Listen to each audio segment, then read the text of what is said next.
I was just on a really interesting call with the White House. It was a call for content creators, and I want to share with you what they shared with us because it's so important if you want to, save lives. This call was with the leadership team of the White House Office of Gun Violence Prevention. Friendly reminder, the White House, Joe Biden's, is the first one ever to even have such an office. He created it by executive order about a year and a half ago.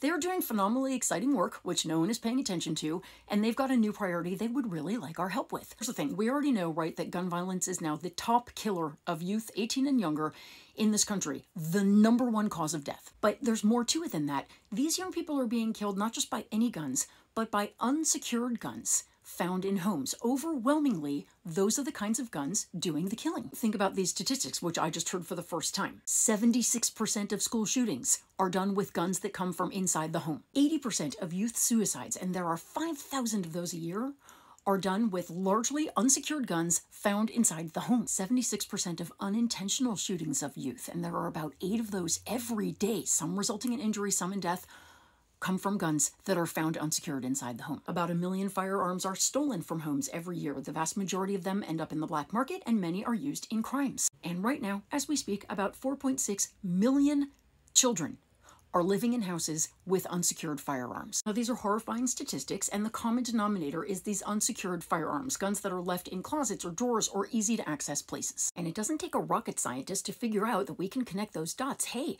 if we could just get people to securely store their guns, we could prevent thousands and thousands and thousands of deaths from firearms every year. So President Biden and the people at the Gun Violence Prevention Office really want to prioritize safe storage, right? This should be just, everybody should be able to agree on this. Although ironically, there is exactly such a bill in Congress.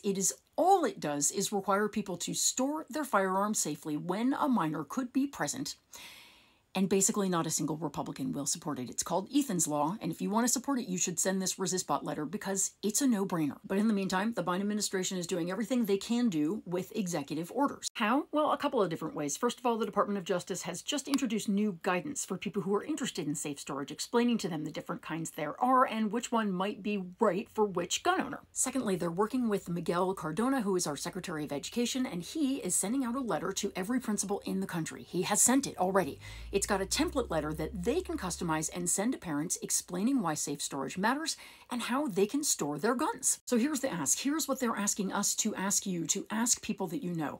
Number 1, if you own a firearm, for God's sake, store it safely. It is worth it. You could save a life. You don't want to live with what will happen if you don't store it and something horrible happens. Number 2, if you have a school principal in your life, ask them to look for that Department of Education guidance letter with the template language to send home to parents and make sure they get it home. This is really important. Encouraging parents to store their guns safely and to understand the violence that can ensue if they don't is a way we can save kids' lives. And that may sound abstract until you think about the fact that it could be my child whose life you save, or yours, or a friend's.